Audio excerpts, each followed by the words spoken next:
Sound off for Chesterfield. Chesterfield, first cigarette in America to give you premium quality in both regular and king size, brings you Dragnet.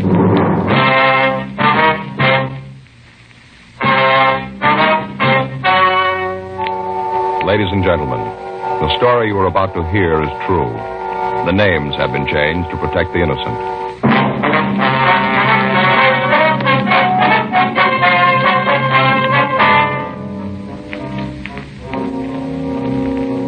You're a detective sergeant. You're assigned to homicide detail. You get a call that a man has been murdered. His killer is unknown. Your job? Get him. Here's what the tobacco trade press has had to say about Chesterfield's. U.S. Tobacco Journal, Boston, Massachusetts.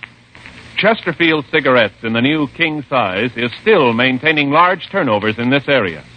Dealers report that sales continue to climb on this size, and it seems that volume on the regular size has climbed to new heights with its big brother. And Tobacco Leaf reports from Chicago more calls for Chesterfield king-size cigarettes than for most brands being marketed. Dealers all over the country tell us no product they ever handled has grown so fast in so short a time as king-size Chesterfields.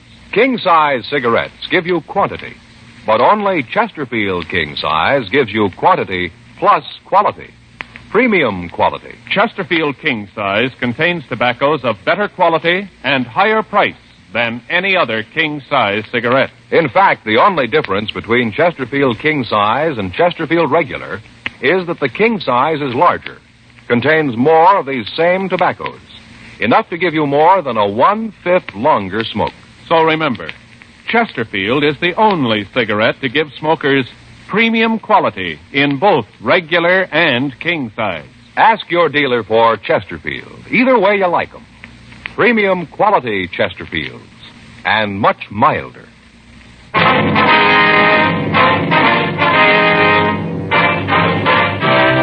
Dragnet, the documented drama of an actual crime.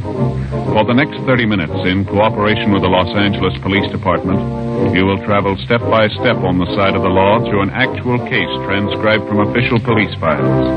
From beginning to end, from crime to punishment, Dragnet is the story of your police force in action.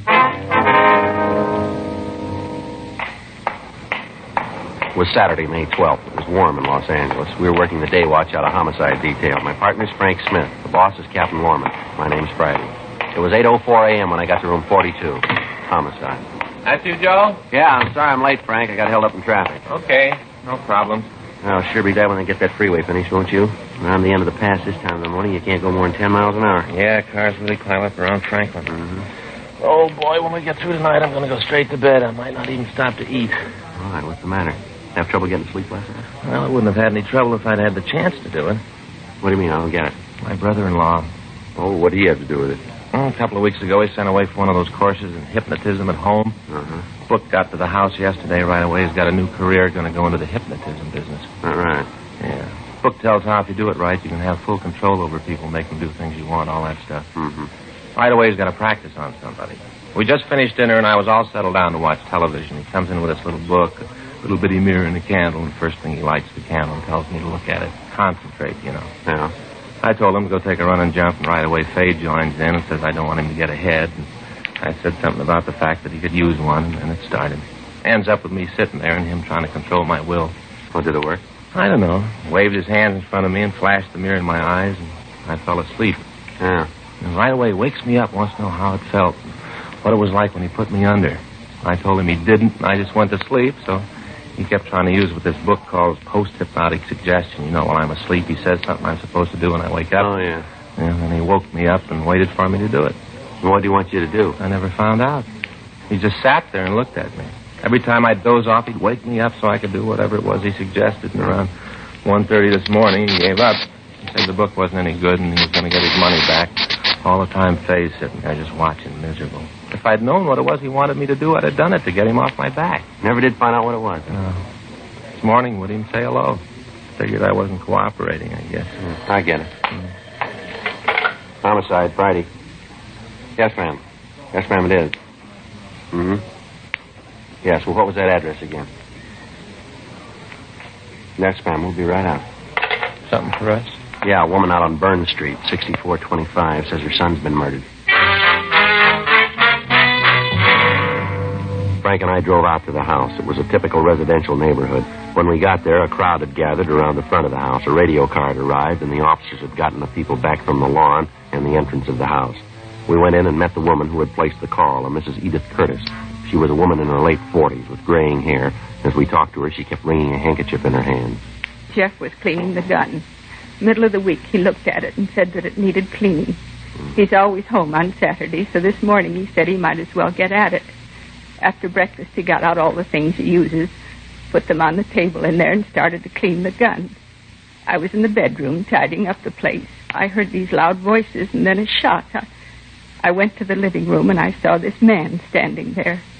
As soon as he saw me, he turned around and ran for the door. I yelled at him, but he didn't stop. What'd you do then, ma'am? I went over to Jeff. He was just lying there, still and quiet. I could see where he'd been shot. I knew he was dead, and then I called you. Before you got here, the other men, the ones in the car, got here. But it was too late. My boy was dead. Terrible. Just terrible. Yes, ma'am. I'll go see if my partner's finished with the call, Mrs. Curtis. Would you like us to call your family doctor? No. Very kind of you, but I'll be all right. This house has been full of tragedy. Last couple of years, nothing but sadness. I'm used to it. I guess the good Lord makes you used to it. If he didn't, I don't think a mother could go on. Ma'am? My youngest daughter, Alice. 2 years ago, this next month, the 24th, she killed herself, Sergeant. It almost killed me, too, losing her. Yes, ma'am. That's why I say I'm used to it. I got to the point after Alice was dead where I couldn't see any reason for going on. Then I figured that the good Lord must have wanted it this way. And I wasn't the one to say it was wrong.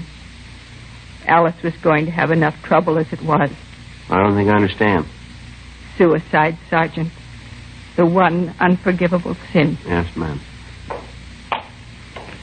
Okay, Joe. I called them. Checked with the fellas in the car. They're looking around the neighborhood. Miss Curtis, Yes, I wonder if you could give us a description of the man you saw. We'd like to get out a call on him. of course. I saw him pretty good, just standing there looking at me. Well, how old a man would you say he was? Maybe 35 or 40. Not any older than that, I'm sure. Mm-hmm. How tall would you say he was? Taller than you. About how much taller? Oh, maybe a couple of inches. Well, I think I'm about 6'1" or 2". Is that right? Yes, I think that's pretty close. About his weight. How heavy do you think he was? I'm not very good at that. I guess about 180, around there. Uh-huh. What about his clothes? What was he wearing? Could you remember? He had on one of those blue denim outfits, you know, the trousers and the jacket, light blue. Mm-hmm. Then the coat had that dark blue trim, knitted around the bottom and collar. Had on a white shirt, no tie. And a pair of those shoes with the real thick soles. That rubber. Mm-hmm. Anything unusual about him? I don't think I know what you mean. Or did he have any marks or scars? Anything that might make it easier for us to identify him? No, not that I could see. But you won't have any trouble identifying him. I'll tell you if you have the right one or not. Did he have a car? Would you know that? I don't think so. I didn't see one. All right, thank you, ma'am. Mm-hmm. I'll call us in right away, Joe. Get out the local and APB. Yeah. Miss Curtis, Yes. could you tell us exactly what time the shooting took place? Not exactly, but I'd say about 7:45. Uh-huh. Did this man say anything to you? No, not a word. You never saw him before, maybe around the neighborhood, the stores, in the street someplace? No, I never saw him. I know that. But if I see him again, I'll know him. All right, ma'am. I'll be right back, Joe. Okay. I hope you won't take offense, ma'am. What's that, Sergeant? Well, you don't seem too greatly concerned about your son's death here. I thought I'd explain that to you. I told you that I have to figure that it's the Lord's will. Mm-hmm. I might as well tell you, Sergeant. You'll probably find out anyway. What's that, ma'am? Well, Jeff and I had a few arguments. Nothing serious, but we did have words. I beg your pardon, ma'am? Well, I told you that my daughter took her own life. Oh, yeah. She lived with us here in this house. I thought it was a happy home. I found out it wasn't. I found out too well. Mm-hmm. You see, Alice, that's my daughter. Yes, ma'am. Well, she was going to marry. She'd met a young man who worked in an aircraft factory. She seemed to think he was very nice. I couldn't see much in him. I told her so. We had quite a few rows about it. Once when he was here. Mm-hmm. On that night, the row, Alice's young man left, made quite a fuss about my trying to run the children's lives. Told Alice that he'd marry her right away that night. But when they were married, he didn't want to have anything to do with Jeff or me. Well, did Jeff take any part in this quarrel? No, my yes. Finally, the young man stormed out of the house. Alice was in tears, just seemed to go to pieces. That night, she took an overdose of sleeping pills. I'll never forget when I called her for breakfast. Terrible. That's not doing any good. I'm sorry, Sergeant. That's quite all right, ma'am. Now, you said you and your son had several arguments. Was it about this engagement thing here? Yes, after Alice's funeral. Jeff seemed to sulk around the house. Then at night he'd go out and drink quite a bit. He seemed to think that I'd caused Alice to do away with herself. I tried to tell him that I didn't, that I was just as sorry as he was. I told him how badly I felt, but it didn't seem to do any good. Well, have you heard from Alice's fiancé since that night? He was at the funeral. Well, what's his name, Mrs. Curtis? Dudley. Bruce Dudley. Do you know where we can get in touch with him? I think Jeff had his address. I can look for it. Thank you. But you don't think that Bruce had anything to do with this? I know it wasn't him. I know Bruce. I know what he looks like. It wasn't him in the living room. Well, we just want to talk to him, ma'am. Of course, he might have hired someone else. No, I'm sure Bruce had nothing to do with it. Even with what he did say. Ma'am? That night, when they had the fight, Jeff told him that if he didn't get out, he'd throw him out. Mm-hmm. When he left, Bruce said that someday our meddling in other people's lives was going to backfire, that it might take some time, but that we'd be repaid. And that look in his eyes when he went through the door, Sergeant, Yeah. Maybe he did do it. He looked mad enough to kill us both. 9:12 a.m. The coroner arrived and removed the body. The men from the crime lab crew went over the place. A complete set of pictures was taken before the body was removed. Leighton Prince went over the rifle on the table and the cleaning apparatus. Frank and I noticed that the tablecloth on the living room table had been on the floor when we got to the house. Mrs. Curtis had told us that her son had grabbed it as he fell to the floor. We talked with the neighbors. One of them, a Mrs. Alvin Kemper, said that she had been watering the lawn between 7:30 and 8 a.m., but that she had seen no one enter or leave the Curtis house. She told us that she had heard frequent and loud arguments between Mrs. Curtis and her son. Frank and I drove out to the address of Bruce Dudley. It was a modern one-room apartment on Riverside Drive in the San Fernando Valley. We rang the buzzer a second time and waited. Looks like he's not in. Oh, what time you got? 12:17. He's probably gone out. Come on, we can check the manager. Yeah? Well, Mr. Dudley? Yeah, what do you want? We're police officers. We'd like to talk to you. Okay, come on in. Just got up, out late last night. I don't feel at all well. Now move those clothes and sit down. I'm going to put a pot of coffee on. Oh, I feel like a troop of midgets ran barefoot over my tongue. Yes, sir. Go right ahead. What do you want to see me about? You know Jeff Curtis? Yeah, I know him. Hey, what'd you say your names were? Well, my name's Friday. This is my partner, Frank Smith. You got any badge? Something to prove that you're cops? Yes, sir. Here's my ID. Uh-huh. Sergeant Joseph Friday. Okay. Now, what's this about Jeff? He's dead, Mr. Dudley. Dead? Yes, sir. How'd it happen? Accident? Well, we're not sure. He didn't kill himself, did he? Why do you ask that? I just thought he might have. Sister killed herself. Thought he might have done the same thing.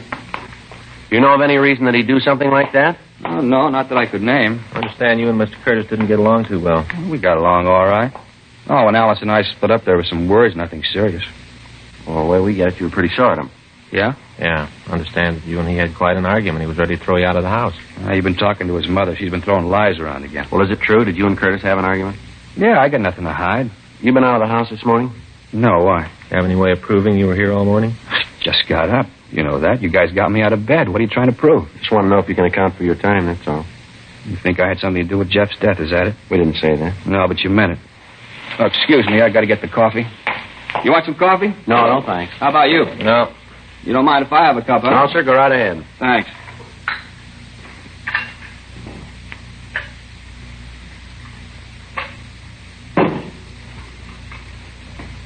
Let's face it. You guys really think I had anything to do with what happened to Jeff? We're not paid to say what we think. We try to get the facts. Yeah. But if I was you, I'd concentrate on Mrs. Curtis. I wouldn't put it past the old bat to kill her own son. Check around the bars in the neighborhood. Talk to his friends. They'll tell you. His mother was scared to death that he'd marry one of these days, walk out on her. Used to be on his back all the time about the girls he went out with. I knew some of them. Alice and me used to double date with him once in a while.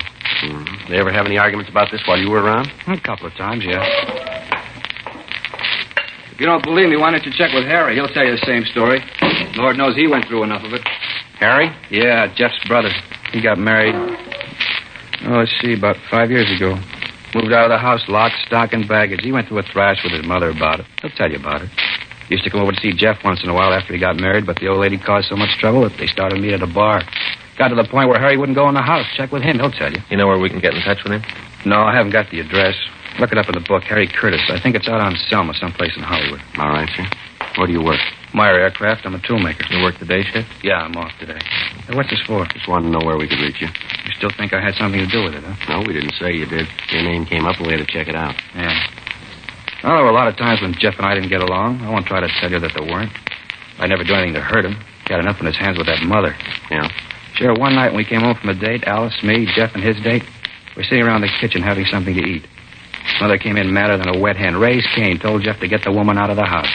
Jeff told her he wouldn't have her talk to the girl like that. He thought quite a bit of her. Mm-hmm. And the old biddy walked right over and slapped the girl across the face, told her to leave Jeff alone.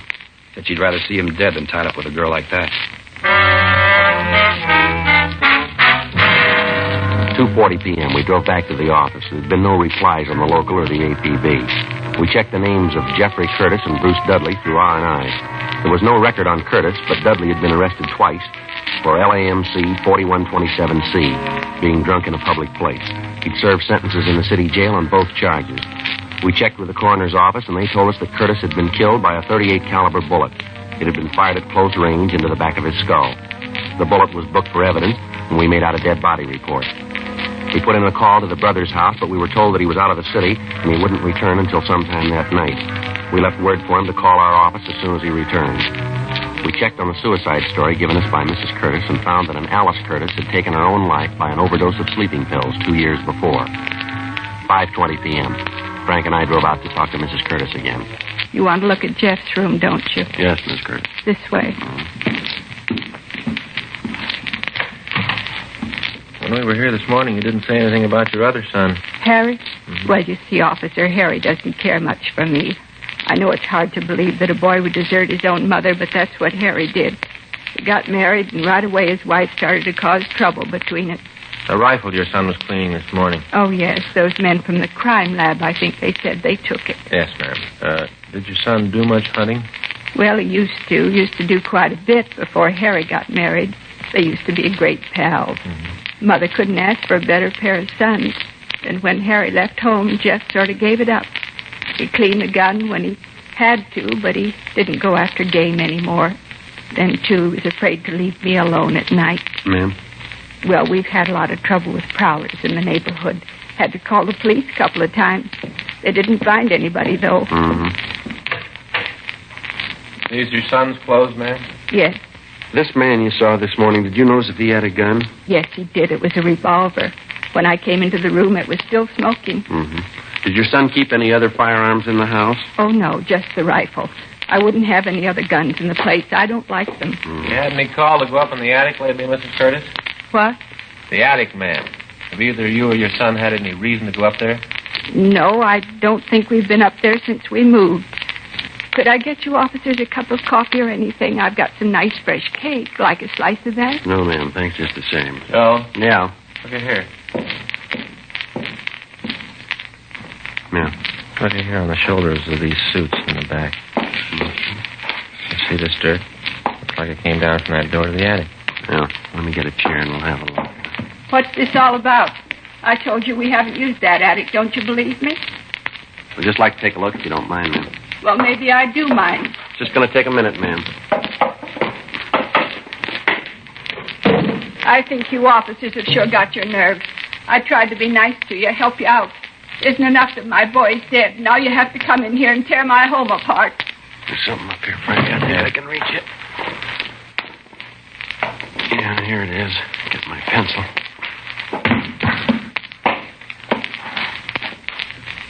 You ever seen this, Mrs. Curtis? No. I haven't got any idea how that gun got there. Doesn't belong to us. What do you think, Joe? I don't know. .38 caliber.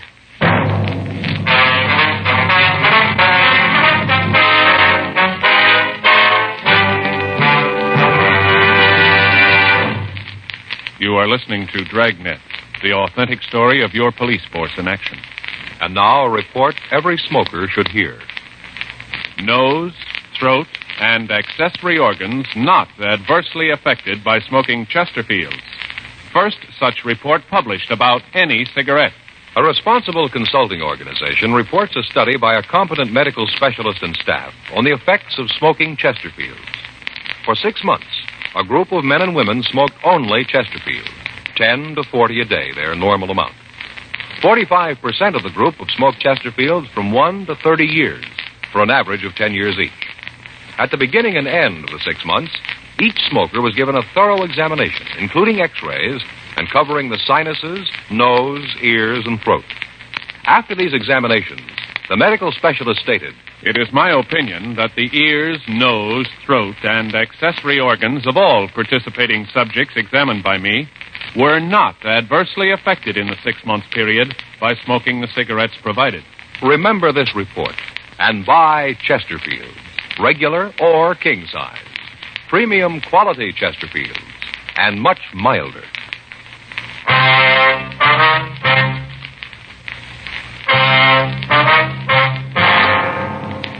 We took the gun back to the city hall. It was checked for fingerprints, but none were found. We checked with pawn shop records, but the gun had not been registered. By checking with the manufacturer, we got the retailer's name. It had been sold to the victim, Jeff Curtis. The gun was turned over to Russ Camp for the routine check through ballistics. Just a minute until I take it out. Right. Okay. There's the gun of the comparison knife. There we are. What's the matter now? Striations here. Got a make, Russ? Yeah, the match. 11:46 p.m. Harry Curtis called the office. He was surprised to hear of his brother's death, but said that he would be down to see us in the morning. Frank and I checked out, and the next morning we drove out to the house on Burn Street and picked up Mrs. Curtis. We talked to her in the interrogation room. This is perfectly ridiculous. I don't understand what you're trying to get me to say. Well, maybe if we lay it out for you, ma'am. Yes, that might do it. At least it would be something. All right, when we walked into your house yesterday morning, you said that nothing in the house had been touched, that everything was just as it was when your son was killed. Is that right? Yes, I guess I said that. Like to have you be sure one way or the other, ma'am. What did you say? I said that. I hadn't touched anything. Nobody did. Would you tell us what your son was doing when you left the room? I told you he was cleaning the rifle. On the living room table? Yes, that's right. What did you say he did after he was shot? I said he fell down. Did he touch anything as he fell, brush up against anything? Well, when he fell, he grabbed the tablecloth, pulled it down with him. Yes, ma'am. Well, then maybe you can explain how it was that all the things he used to clean the rifle and the gun itself were still on the table.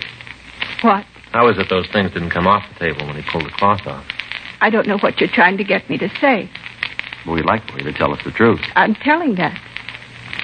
All right, ma'am. When the crime lab went over your house, they found 2 places in the kitchen floor that had been filled in with plastic wood. The job didn't look very old. Well, what's wrong with that? Jeff took good care of the house. He might have tried to plug up some place where ants were getting in. When the men from the lab dug up the patches, they found 2 .38 caliber bullets underneath. They checked them with the bullet that killed your son. The bullets came from the same gun. I don't know what you're talking about. What does all this show? You talked about the prowlers. Said you had trouble with them in the neighborhood. That's right. What action did you take to stop this? I called the police. Had them come out and try to find the person who was causing the trouble. When did you call the police last? 3 weeks ago. We've checked the reports, ma'am. There's no record of anyone having called the police to check prowlers in that neighborhood for the past 6 months. Are you trying to make me out a liar? Is that what you're trying to do? We're trying to get the truth. Frank? Yeah, Joe? You want to check the office and see if Mr. Curtis is here yet? Yeah, sure. You brought my son here? Yes, ma'am. We've got to get the truth to this. Well, why did you have to get him involved in it? Well, as I said, ma'am, we're trying to find the facts. You don't believe what I've told you? Well, no, ma'am. You've made it a little difficult. How can you say that? Well, first you tell us that nothing was touched, yet the physical setup doesn't make that possible. You deny knowing anything about the gun when we find it, but we find 2 bullets that have been fired from the same gun embedded in the floor of the kitchen. You told us about prowlers in the neighborhood, but there's no police record of it. Your next-door neighbor says she was out in front of her house all morning, but she didn't see anyone enter or leave your house. We find the murder gun up in the attic. You told us you saw the killer leave the house with the gun. Your son died instantly. Now, can you tell us who put the gun there? No, ma'am. There's too much here that doesn't gel. They got you into this, didn't they, Harry? Yes, Mother? They're trying to tell you that I killed Jeff. They want me to tell them that I killed my own boy. Tell them. Tell him I wouldn't do a thing like that. Not my own boy. Afraid I can't, Mama. What do you mean you can't? The officers just told me about it. Well, who are you going to believe? The policeman or me? Your mother? You don't give me much choice. What? I love you, Mother. You got to believe that. I know that whatever you did, you thought was right. I know you didn't mean to hurt Jeff. I know that. And you think I killed him, too? Don't you? Harry, give me an answer. You think I killed Jeff, don't you? Yes, Mother. Well, I did. I didn't think I meant to do it. I think I just wanted to frighten him. He was running around so much. Those tramps he was seeing, terrible women. I had to keep him home. I had to keep him with me. He was all I had. I'm not young anymore, Harry. You went away, then Alice. Jeff was all I had. I didn't want him to leave, and he was going to. We had an argument. He was cleaning the gun. I got the revolver. That way I knew that I'd always have him with me, that he wouldn't leave. I pulled the trigger. Then I knew what I'd done. That Jeff was gone, too. I didn't know what I was doing. I didn't know. You've got to believe that, officer. Yes, ma'am. Do you believe me? That I just wanted my boy? I wanted to keep him. That's all any mother wants. I tried to keep my boy. Or maybe that's what was wrong. What do you mean? You tried too hard.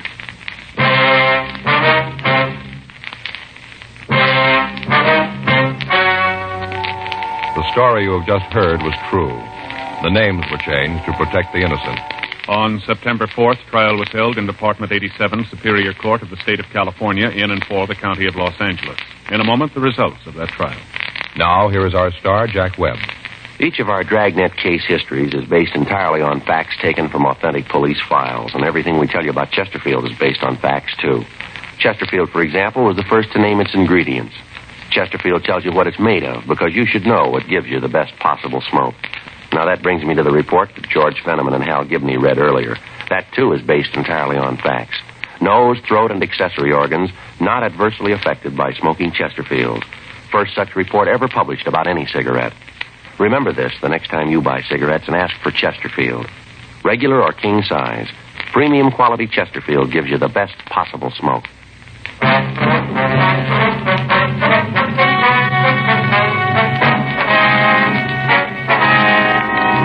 Edith A. Curtis was tried and convicted of murder in the first degree and was sentenced to the state penitentiary for women, Tehachapi, California.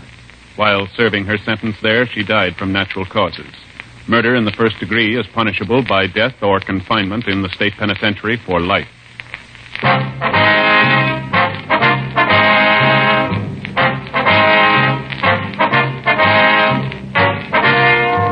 You have just heard Dragnet, a series of authentic cases from official files. Technical advice comes from the Office of Chief of Police W.H. Parker, Los Angeles Police Department. Technical advisors, Captain Jack Donahoe, Sergeant Marty Wynn, Sergeant Vance Brasher. Heard tonight were Ben Alexander, Herb Ellis, Helen Klebe, Whit Connor.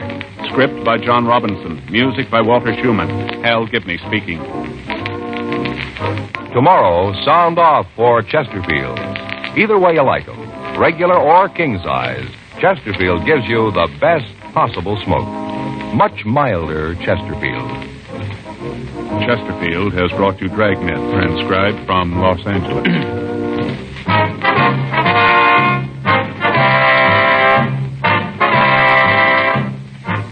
This is NBC, the national broadcasting company.